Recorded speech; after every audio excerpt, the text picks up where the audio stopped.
Spiritual growth hack. Waduh, ini menarik banget. Apaan nih spiritual growth hack ya?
Happy Sunday everybody, welcome to Fuse Online.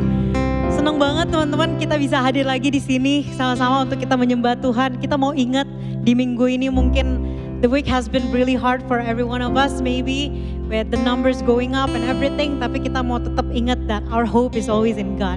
Amen. Because God can turn grave into garden. He can turn bones into armies. He can do anything that we can ever imagine. Amen. Let's come and worship God.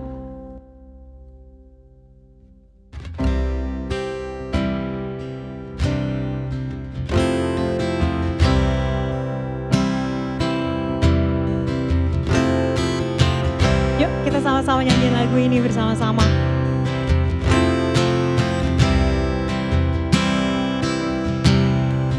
I've searched the world, but it couldn't fill me. There's empty praise and treasures that fade are never enough. You came along, put me back together. Every desire is now satisfied here in your love. Oh, there's nothing better than you. There's nothing better than you, Lord. There's nothing, nothing is better than you. Oh,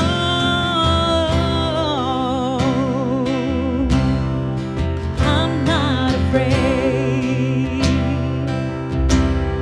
to show you my weakness, my failures and flaws.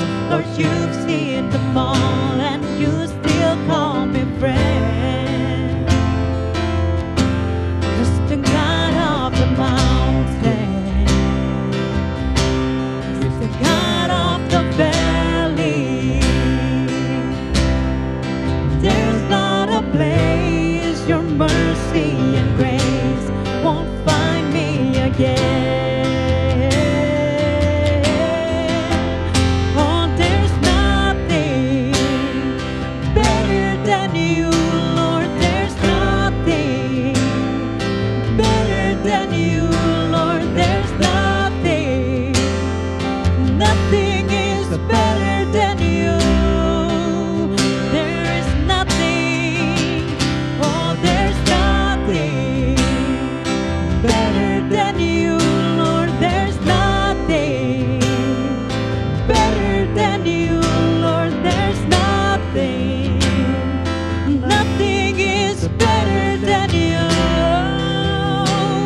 Jericho, and my walls are all crashing down right now. I know you're able, and my God, come through again. You can do all things. You can do all things but fail. 'Cause you've never lost a battle. No, you've never lost a battle. I know you never will. You can do all things. You can do all things but fail. 'Cause you've never lost a battle. No, you've never lost a battle. I know you never will. You've never lost a battle. Never lost a battle. You've never lost a battle. You never will. You've never lost a battle. You've never lost a battle. You've never lost a battle. You never will.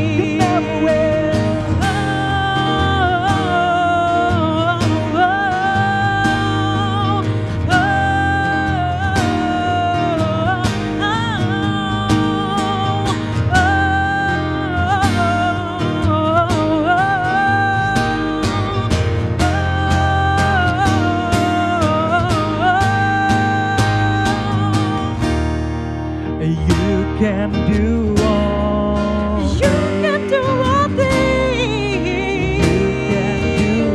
All things but fail. 'Cause you've never lost a battle. No, you've never lost a battle. I know you never will. You can do There's nothing impossible for you. All things. 'Cause you've never lost a battle. No, you've never lost a battle. I know you never will. I know you never will.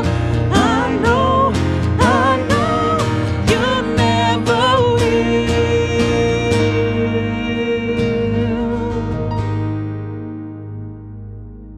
Hi everyone, how are you guys today? Welcome back to Fuse Jakarta Online Service. I believe this is the day that you guys have been waiting for. Karena kita bakal sama-sama belajar lagi untuk mengenal Kristus lebih lagi. Amen? And I think before that, I just want to welcome everyone yang mungkin baru pertama kali join di Fuse Online Service. Mungkin ketemu di YouTube atau misalnya di live manapun. And you guys just stumble upon this video. I really believe and I pray supaya this video is gonna bless all of you. But first things first, kalau misalnya yang looking for a community, a family, a support system, Fuse Jakarta is here. Fuse terdiri dari ada banyak satellites di sekitar Jabodetabek, and we welcome you guys to join in one of those. Just try, cobain aja, karena these days especially makin penting untuk kita punya community support system yang bisa saling support satu sama lain. Kita ada yang buat Fuse One atau misalnya single. Kita juga ada Fuse Couple for marriage couples. So, thank you so much, and I just wanna be thankful for all the praise and worship that we just did before. Karena these days, supaya kita, kalau misalnya kita mungkin susah untuk gabung rame-rame, I really miss that worship, that presence, di mana kita bisa sama-sama praise and worship God. But I think buat sekarang, menurut gua, walaupun online, I think the vibe is still there, the presence is still there, and just enjoy. Okay, let's start today with a prayer. Lord Jesus, we just want to thank you for today, and especially thank you for this wonderful blessing that we're still here, we're healthy, tanpa kekurangan suatu apapun, and especially we're excited for Fuse, di mana kita, ini keluarga kita, support system kita di sini, kita bisa saling sama-sama belajar mengenai Kristus, bisa saling support satu sama lain, Dan Engkau yang siapkan setiap hati kami, pikiran kami Tuhan, dan juga hikmat kami, supaya pada saat kami mendengar, ini bukan cuma sekedar seperti message yang lewat, tapi kami bisa belajar minimum satu hal mengenai Kristus lebih lagi hari ini. So, terima kasih, kami bersyukur untuk semuanya. Mari kita katakan, Amen. Oke. Nah, hari ini kita mau bahas soal apa?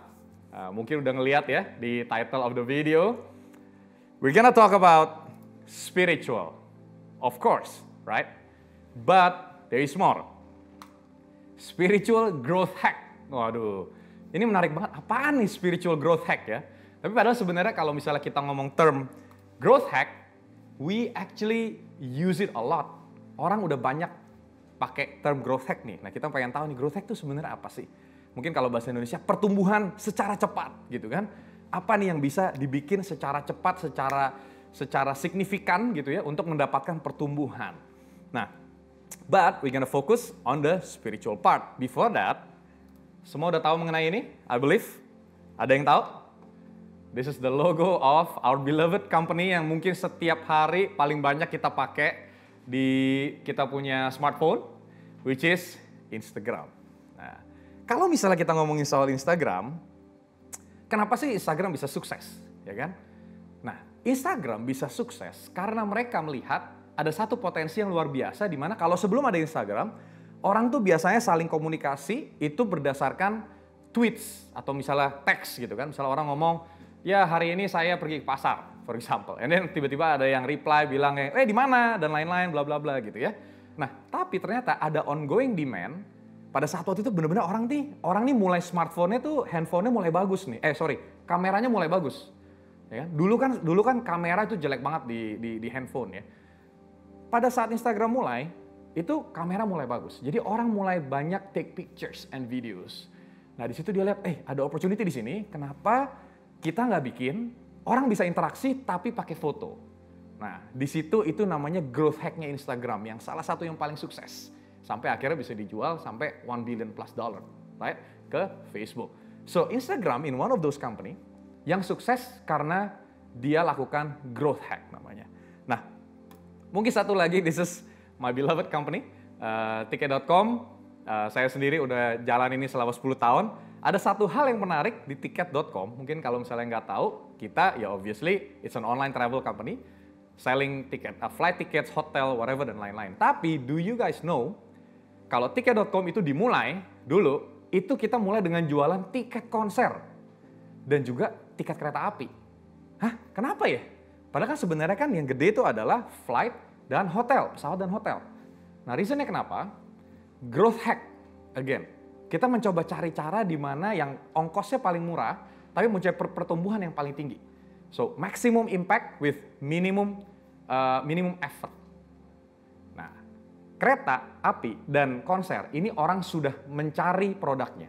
Jadi mereka mungkin nggak tahu Tiket.com, tapi they're looking for the product. Jadi kita nggak perlu marketingin apa-apa, dan demand-nya banyak. Nah, makanya kenapa sejak saat itu, Tiket.com pelan-pelan mulai bisa menjual yang lain lagi. This is exciting. Nah, jadi kita udah tahu ya konsep growth hack. Nah, gimana caranya kita bisa ambil konsep growth hack ini, bertumbuh dengan cepat, dengan maksimum, mendapatkan potensi maksimum dari kita semua, tapi dalam spiritual kita, pengenalan kita akan Kristus. I have this picture, which is a Volkswagen Touareg. Nah, mungkin kita banyak yang nggak tahu, karena mungkin di Indonesia jarang, tapi ada yang menarik sebenarnya. Nah, ini kita lihat ya, picture yourself, kita ngelihat nih ada Volkswagen Touareg ini, and then picture yourself seeing Boeing 747. Boeing 747 tahu dong ya, one of the biggest airplane in the world, ya kan, sebelum ada Airbus. But I think still, this one is still my favorite sampai sekarang. Ini mungkin kalau misalnya kita thinking about airplane, we're thinking about this plane, right? Boeing 747 itu beratnya itu 183 ton. Ya kan? Sedangkan VW Touareg yang tadi itu beratnya cuma 2 ton. Nah, pertanyaannya adalah kira-kira apakah VW tersebut bisa narik pesawat nggak? 747. Nah, ini beneran terjadi dan ternyata VW Touareg tersebut dia benar-benar bisa menarik pesawat 747 tersebut. Nah, ini menarik ya. Jadi gini, kalau ditanya, yes, mobilnya bisa menarik Boeing 747, bisa ditarik. Wah keren, berarti Boeing 747-nya berjalan ya? Yes, Boeing 747-nya ikut jalan. Pertanyaan saya, apakah Boeing 747 tersebut mendapatkan menggunakan potensi yang paling tinggi sebagai pesawat pada saat ditarik sama mobil tersebut? Obviously not. Kita semua tahu kalau misalnya Boeing 747 itu fungsi utamanya adalah, atau kenapa dia penting, kenapa dia besar? Karena dia membawa penumpang yang banyak tersebut terbang. Bisa jauh sekali, ribuan kilometer, dan bisa sangat cepat. Volkswagen Touareg, walaupun dia bisa menarik Boeing 747, tapi tidak akan pernah bisa membuat Boeing 747 tersebut mencapai full potensinya, which is adalah terbang dan membawa penumpang. Ini sama dengan kita. Bayangkan diri kita itu sebenarnya seperti mobil ini. Nah, pada saat kita kenal Kristus, Kristus kasih kita Roh Kudus, ada Roh Kudus dalam kita, ya kan? Dan ada Yesus juga. Itu tuh kayak kita tiba-tiba sekarang dikasih sesuatu yang luar biasa sekali, potensi yang luar biasa, yaitu Boeing 747 nih. Wow, it's amazing. Kita potensinya banyak banget. Wow, it's endless. Yang tadinya kita mungkin harus berminggu-minggu pergi ke suatu tempat, sekarang bisa dalam cuman beberapa jam sampai ke tempat tersebut, for example. Yang tadinya mungkin mobil tersebut cuma muat 5 orang, tapi sekarang bisa muat, 250-300 orang sekali terbang, atau bahkan 400 orang. Potensinya ini luar biasa sekali gitu kan. Tetapi kalau kita tidak pernah menggali potensi-potensi tersebut di dalam Kristus, kita akan seperti mobil yang hanya menarik Boeing 747 tersebut kemana-mana. Apa yang terjadi? Ujung-ujungnya capek banget. Mobilnya mau ngebut nggak bisa karena ada beban berat di belakang seolah-olah. Ya kan? Kita jadi bingung, kenapa ya? Kok pada saat kita kenal Kristus kok malah semua jadi berat? Aduh, pada saat kita kenal Kristus kok malah banyak banget ya kayak larangannya ya? Aduh, pada saat kita kenal Kristus kok kenapa ya? Kok semuanya malah menjadi tidak ada yang berhasil? Ya kan? Aduh, kok gue jadi pada saat gue kenal Kristus kok kenapa gue jadi kayak mikiran banyak-banyak gitu kan? Kita yang harusnya mendapat potensi yang terbesar dalam Kristus menjadi beban. Aneh banget, ya kan? Tapi, ayo jujur, kira-kira siapa yang kita pernah merasakan hal tersebut pada saat kita menjalani hidup kita dengan Kristus? Nah, makanya kenapa hari ini Warmar talk about gimana caranya kita bisa menghack, bisa bertumbuh dengan maksimum dalam spiritual kita, pengenalan kita akan Kristus. Ya kan? Ini penting banget supaya kita, instead of kita terus jadi mobil, kita bisa pindah dari mobil, ya udah kita pindah dong. Kalau misalnya kita mau terbang, kita pakai pesawatnya, naik ke pesawatnya, terbang, bawa banyak orang, ya kan? Bawa banyak orang, memberkati dan lain-lain, bisa menjadi benar-benar sesuatu yang luar biasa. Potensi Kristus yang ada dalam kita keluarkan. Nah, baca 2 Petrus 1 ayat 5 sampai 8. Ini keren banget. Nah, kita baca ya. Saya bacakan di sini. 2 Petrus 1 ayat 5. Justru karena itu kamu harus dengan sungguh-sungguh berusaha untuk menambahkan kepada imanmu kebajikan. Dan kepada kebajikan pengetahuan. Dan kepada pengetahuan penguasaan diri. Kepada penguasaan diri ketekunan. Dan kepada ketekunan kesalehan. Dan kepada kesalehan kasih akan saudara-saudara. Dan kepada kasih akan saudara-saudara, kasih akan semua orang. Nah, ayat 8-nya nih. Sebab apabila semuanya itu ada padamu dengan berlimpah-limpah, kamu akan dibuatnya menjadi giat dan berhasil dalam pengenalanmu akan Kristus Yesus Tuhan kita. Wow, sekali lagi. Ayat 8, karena penting nih. Sebab apabila semuanya itu ada padamu dengan berlimpah-limpah, kamu akan dibuatnya menjadi giat dan berhasil. Di dalam apa? Ingat loh, menjadi giat dan berhasil dalam pengenalanmu akan Kristus Yesus Tuhan kita. Ingat, yang Tuhan sudah sediakan buat kita, dan ini adalah kuncinya. Orang banyak pengen sukses. Orang banyak pengen happy dalam hidupnya. Orang banyak bertanya-tanya purpose dalam kehidupan mereka apa. Padahal sebenarnya jawabannya simple sekali. Pada saat kita mengenal Kristus Yesus, semua akan ditambahkan. Right? Tapi bukan cuma masalah gitu. Orang nyarinya salah.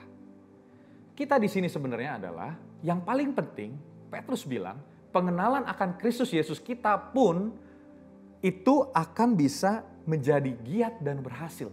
Berarti artinya ada suatu effort, ada suatu hal yang harus upaya yang harus dilakukan.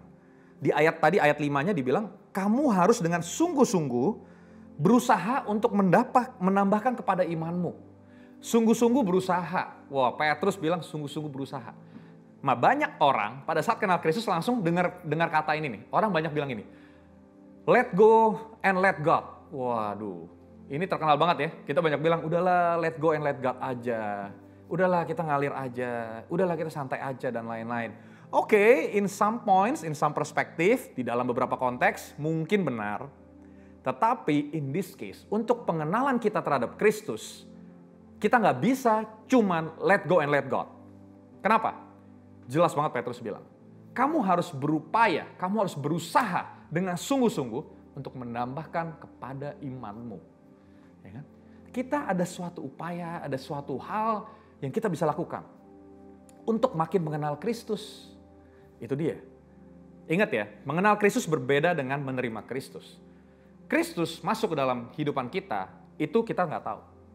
Itu hanya Kristus sendiri. Holy Spirit bisa menjamah kita semua, kapanpun saja. Itu waktunya Tuhan. Tetapi pada saat kita menerima Kristus, kita bisa berusaha. Kita bisa berupaya untuk makin mengenal Dia. Untuk makin melihat janji-janji Kristus. Untuk makin mengetahui dan melaksanakan. Dan mengalami janji Kristus yang ada banyak itu di dalam kehidupan kita. Jadi jangan salahkan Kristus kalau kita, aduh kok sebagai orang Kristen kok malah jadi berat ya hidupnya ya. Wait. Kita udah belajar belum? Kita sudah mengetahui belum? Kita sudah mengenal Kristus lebih dalam belum? Kita tahu nggak janji Kristus terhadap kita apa? There you go. Sama kayak gini nih, mungkin ya, yang paling simple. Itu tuh kayak kita sebagai, we need to make every effort, sorry. Kita seperti petani. Right. Kita seperti petani, kalau kita sebagai petani sendiri, yang namanya petani tanpa apa-apa bisa ngapain nggak? Ya nggak bisa apa-apa. Ya jadi orang biasa saja. Petani kalau ditambahkan tanah bisa nggak? Oke, sekarang ada tanahnya, ya kan? Tapi tetap aja cuman ada manusia dan tanah. Tapi ditambahin lagi nih, ada benih. Wah enak nih ada benih sekarang. Good. Oke, tapi benih kalau cuma dilempar doang ke tanah demikian, ada ilustrasinya, tidak bisa berkembang. Makanya dikasih lagi perlengkapan. Wow. Ini istilahnya nih kalau misalnya kita ngambil contoh ini benar-benar luar biasa banget. Tuhan kasih kita komplit nih. Ada tanahnya udah dikasih, ya kan? Benihnya udah dikasih.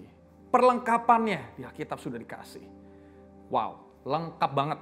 Pertanyaan saya, apakah hasilnya bagus pada saat ada ini semua? Belum tentu. Bayangin, ada manusia, ada tanah, ada benih, dan ada perlengkapan. Apakah hasilnya akan bagus?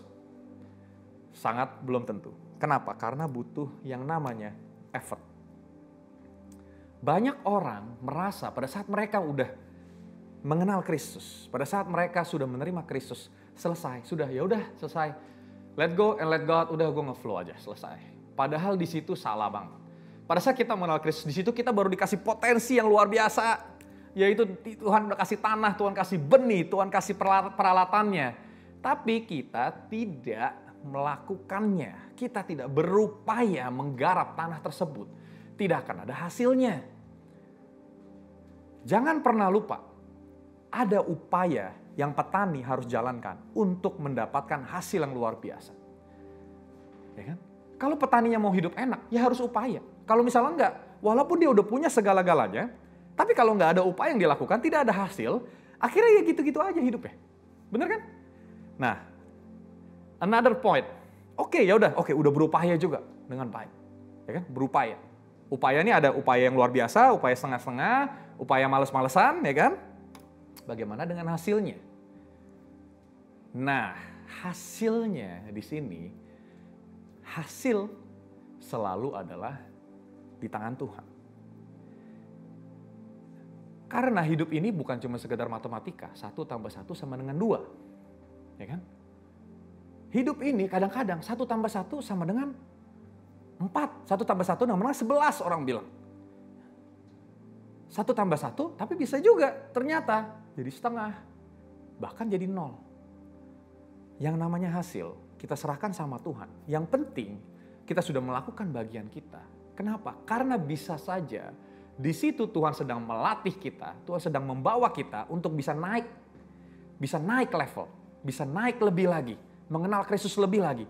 Pada saat itu Tuhan sedang mempersiapkan kita untuk sesuatu yang lebih lagi. Jadi, bagaimana dengan effort kita?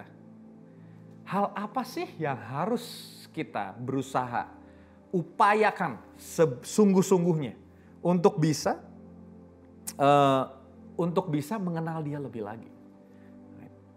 Nah, kita buka nih Efesus 4 ayat 15, ya kan? Efesus 4 ayat 15. Kenapa effort itu penting? Efesus 4 ayat 15, tetapi dengan teguh berpegang kepada kebenaran di dalam kasih kita bertumbuh di dalam segala hal ke arah Dia, Kristus yang adalah kepala. Wow, di sini aja dibilang nih. Satu yang paling penting, berpegang teguh kepada kebenaran di dalam kasih. Pada saat itu kita bisa bertumbuh. Mengarah kepada Dia. Ke segala hal ke arah Dia. Kepada Kristus yang adalah kepala. Efesus 4 ayat 15. Makanya effort yang pertama kali kita harus lakukan. Itu adalah goodness. Atau bahasa Indonesianya kebajikan. Ya kan? Itu kira-kira apa sih? Nah, yang namanya goodness. Ini sebenarnya, ini adalah bukti dari iman kita yang paling dasar. Pada saat kita kenal Kristus, ya kan? Itu bukan artinya ya udah selesai. Ya udah abis ini saya bisa ngapain aja. Ya udah apa aja lah Tuhan pasti berkatin saya dan lain-lain. Ternyata bukti dari iman kita itu adalah kebaikan yang terlihat, yang keluar. Ingat ya, kebaikan itu tidak bisa dipaksakan. Tapi kebaikan akan keluar pada saat kita benar-benar iman kita dalam Kristus secara otomatis. Itu akan keluar. Itu adalah bukti. Penting sekali, jangan sampai kebalik. Jangan sampai kita berusaha berbuat baik, padahal sebenarnya di dalam kita tidak ada iman sama Kristus. Kita hanya berusaha supaya bisa mendapatkan iman, padahal sebenarnya kebalik. Kita ingat loh, kita sudah beriman, kita sudah menerima Kristus terlebih dahulu. Maka dari itu, kebaikan akan keluar dari kehidupan kita. There you go. Yesus di dalam seluruh kehidupannya yang Dia lakukan itu adalah about goodness. It's all about showing what people can do with goodness, right? A reflection of your goodness, kebaikan kita itu yang akan memberikan impact, dampak terhadap dunia ini. Dampak terhadap orang lain. Orang lain bisa mengenal Kristus karena apa yang mereka lihat, ya kan? Mereka bisa melihat kamu. Mereka bisa melihat kita. Kebaikan kita bisa terlihat. Ini bukan masalah kita berusaha untuk berbuat baik supaya kita diterima Kristus. Bukan. Karena Kristus sudah menerima kita apa adanya. Tetapi pertanyaannya, apakah ada bukti di dalam kehidupan kita kalau kita sudah benar-benar menerima Kristus? Ingat, the question is, how can we be more active in doing good for others? That's the question. Nah, next, exciting ya. Setelah goodness, yang kedua adalah knowledge, ya kan? Knowledge. Ini sebenarnya kalau kalian perhatikan, ini sebenarnya ada di ayat yang tadi, 2 Petrus 1 ayat 5 sampai 8. Tambahkan kepada imanmu kebajikan, goodness tadi. Tambahkan kepada kebajikan pengetahuan. There you go. Apa sih pengetahuan? Pengetahuan bahasa Inggrisnya knowledge atau wisdom. Ya kan? Kalau misalnya kita pengen berbuah di dalam kehidupan kita harus bertambah di dalam, bertumbuh di dalam pengetahuan. Wisdom. Wisdom akan apa? Akan janji Kristus. Yang paling mudah dan yang paling basic adalah kita makin mengenal Kristus melalui the Word of God. Right? Melalui Alkitab paling simple. Kita memang bisa melalui pengalaman kita dan lain-lain testimoni bisa. Tetapi yang paling penting adalah kita harus tahu firman Tuhan itu apa. Kita harus tahu. Kita harus tahu juga janji. Jadi istilahnya gini, janji Kristus yang ada di dalam kita, yang kita percaya, itu bukan karena, oh ya karena si pastor A ngomong ini, karena si pastor B ngomong ini, karena teman saya ngomong ini. Bukan. Tapi kita benar-benar tahu, kita benar-benar yakin kalau janji Kristus ada dan nyata di dalam kehidupan kita. Itu adalah knowledge. The Bible is much more than information. Bukan cuma sekedar informasi, tetapi itu adalah bisa pedoman hidup. Daud bilang, di Mazmur 119 ayat 105. Your word is a lamp to my feet and a light of my path. Ya kan? Your word is a lamp to my feet and a light of my path. Daud bilang, Tuhan, firman-Mu itu adalah penerangan bagi jalanku. Ya kan? Yang semuanya gelap, di dunia ini gelap, tetapi karena ada firman Engkau, karena saya mengenal Engkau, mulai belajar, mempunyai knowledge, mempunyai wisdom lebih mengenai firman-Mu, saya mulai bisa berjalan di dalam penerangan yang dari Kristus. Kita mulai bisa berjalan. Yang tadinya gelap, kita nggak tahu mau kiri atau kanan. Banyak direction, arahan yang kita bingung. Tapi kita akan mengalami, menerima, mendapatkan direction yang tepat dari Kristus melalui firman-Nya. There you go. Knowledge or wisdom. Yang paling susah untuk manusia jalankan seperti kita, karena kita dalam kedagingan, adalah penguasaan diri atau self-control. Wah, ini susah banget nih. Apa sih penguasaan diri ini? Gimana caranya kita bisa mengontrol passion kita? Kan kalau manusia tuh passionate banget. We are passionate people. Kita benar-benar punya suatu keinginan. Gimana caranya kita bisa mengontrol keinginan tersebut? Jangan sampai keinginan tersebut, passion tersebut yang mengontrol kehidupan kita. Sampai akhirnya kita lose control. Dan tanpa kita sadari, menjauh dari Kristus. Banyak hal. Pikirkan. Hal apa yang kira-kira kita susah sekali untuk menguasai diri kita? Ya kan? Ingat, siapa sih yang tulis ini? Ayat ini siapa?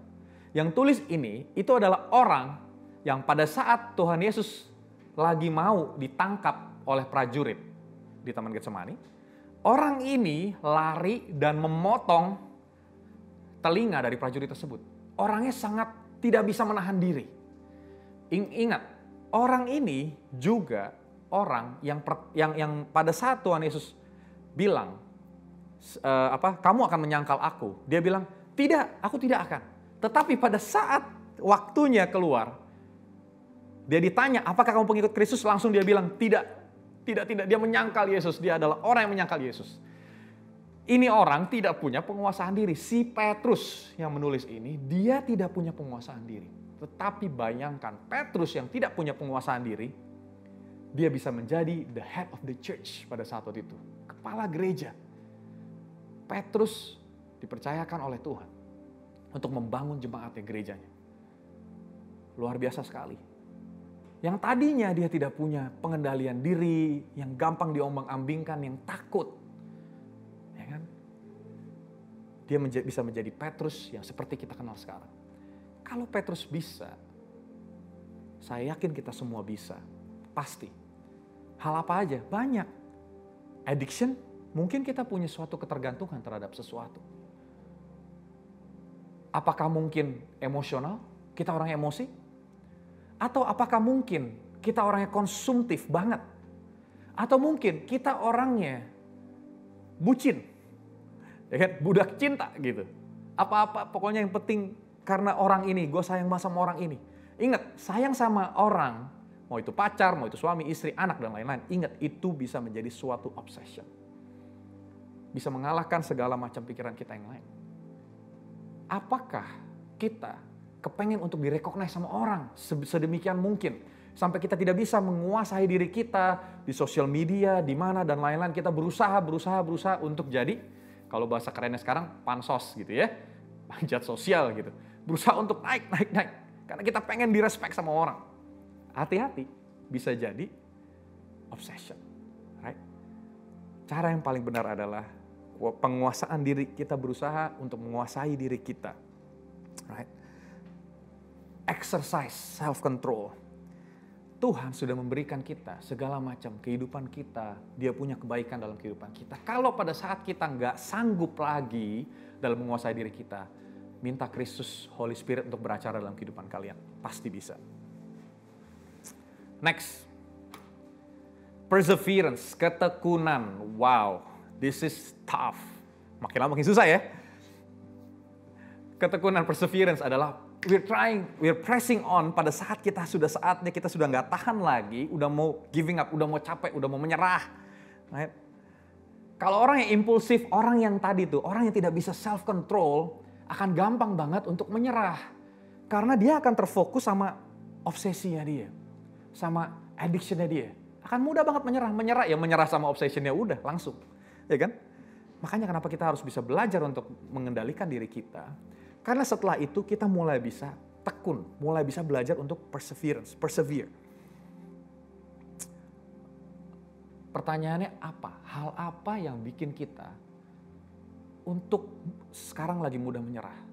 Hal apa yang sedang menekan kita sampai kita sudah tidak tahan lagi, mau giving up? Hal apa yang kira-kira that pressure? Mau itu mungkin kesehatan, keluarga, bisnis, dan lain-lain. Ingat ya, semua bisa diambil dari kehidupan kita. Kayak si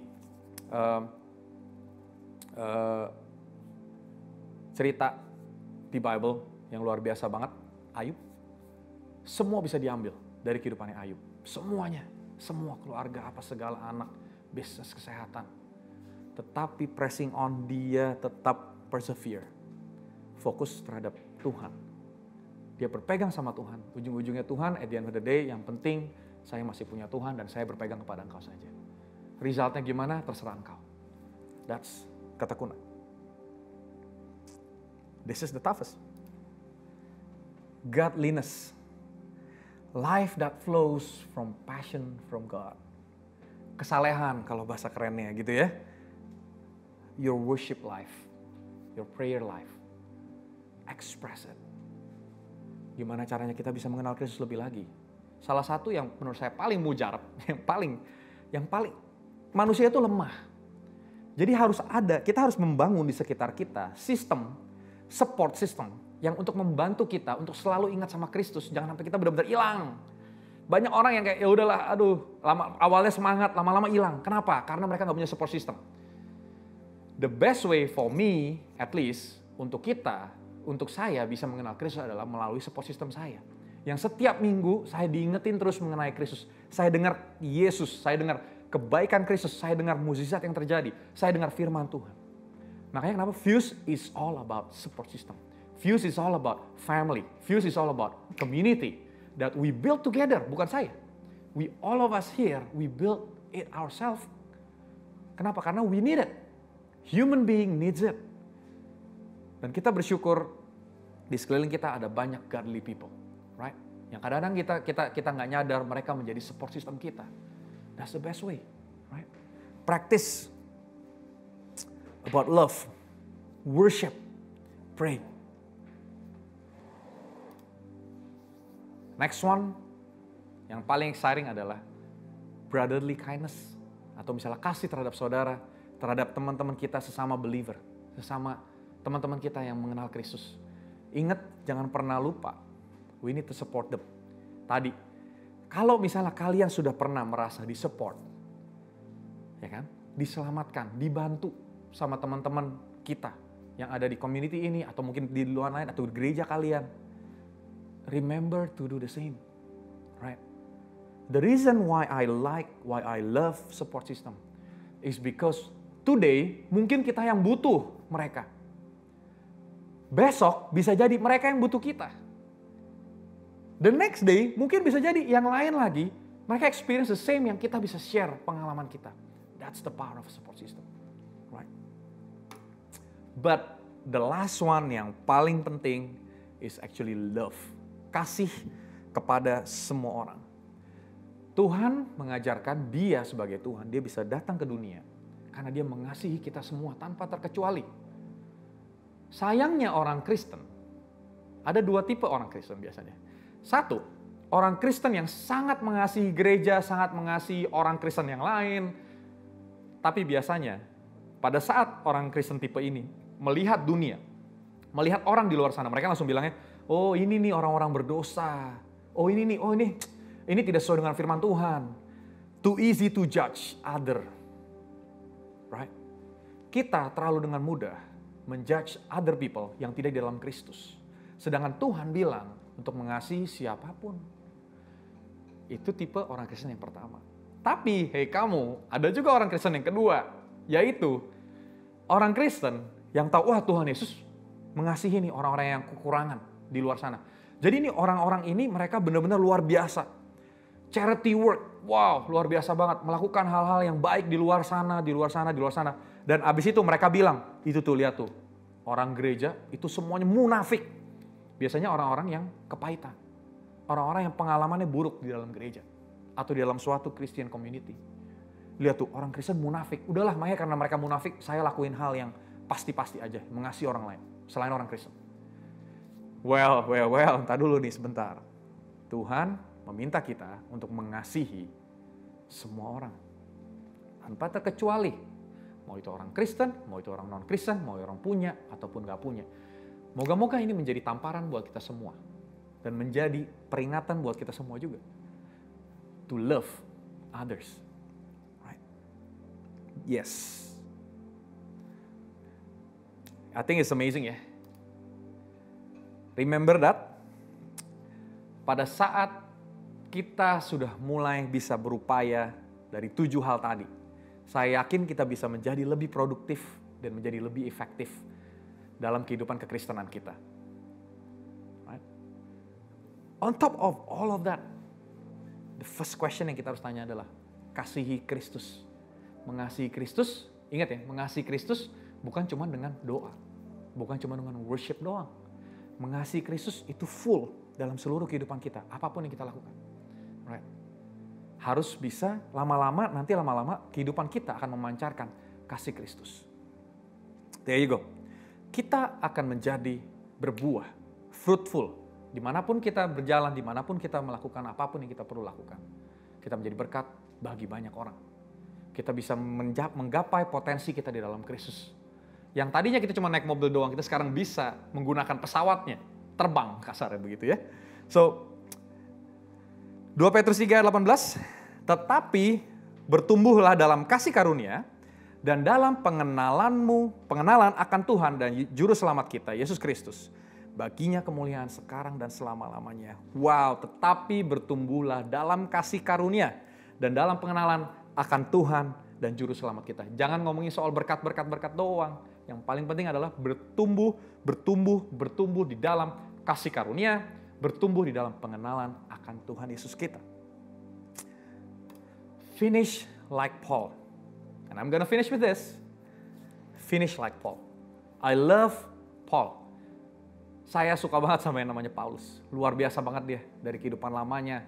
Bertobat, ekstrim, Sekarang basically kita belajar mengenai janji Kristus banyak kan melalui dia punya message, dia punya writing.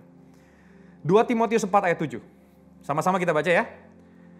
Aku telah mengakhiri pertandingan yang baik. Aku telah mencapai garis akhir dan aku telah memelihara iman. This is amazing. In English, I have fought the good fight. I have finished the race. I have kept the faith. Saya sudah menjalankan pertandingan ini dengan luar biasa. Saya sudah menyelesaikan pertandingan ini. Saya bisa kept the faith. Aku telah memelihara iman. Now there is in store for me the crown of righteousness. Wow. Siapa dari kita yang pengen seperti Paulus? pengen mengakhiri pertandingan ini dengan baik, pengen mencapai garis akhir dan bisa menjaga iman kita. So put your effort. Spiritual growth hack. Right? Kita bisa cuman berjalan demikian saja, linear aja dalam Tuhan. Tetapi pertumbuhan kita dalam Kristus bisa eksponensial seperti ini pada saat kita tahu secretnya. Saya rasa yang hari ini saya baru bagikan, moga-moga ada satu hal yang bisa membuat kehidupan kita secara eksponensial bertumbuh dalam Kristus. Ambil aja satu hal. Right? I look forward for everyone. Harapan saya supaya kita semua sama-sama makin bisa mengenal Kristus, makin bisa mengenal janji-janjinya dan melakukan. Gak cuma diem doang. You can put that effort. Ya, yang tadi coba saya ulangin lagi.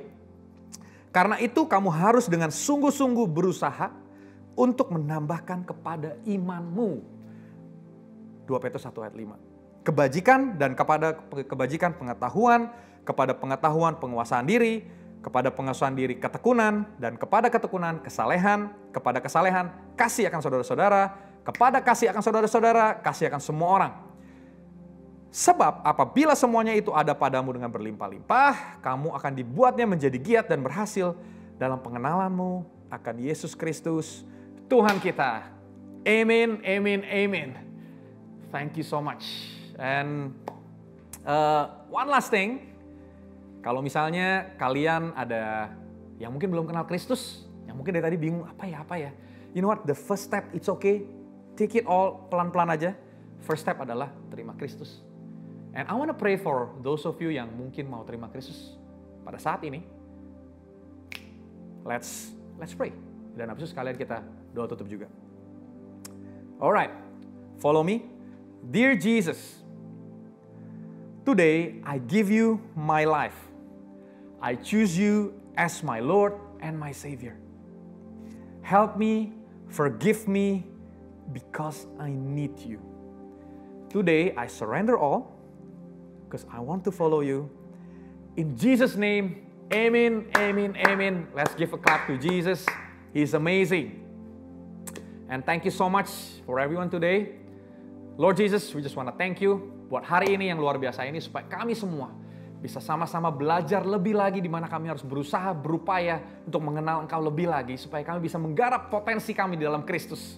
Karena kami tahu you have way more, way bigger things for us in store. We thank you Jesus, thank you Lord, thank you for this message, thank you for the wisdom that we already receive, and thank you for the wonderful family that we already have. Support system yang mungkin kita punya di Fuse ini juga. I just want to thank you for everyone today. In the name of Jesus, let everyone says, Amen. God bless you.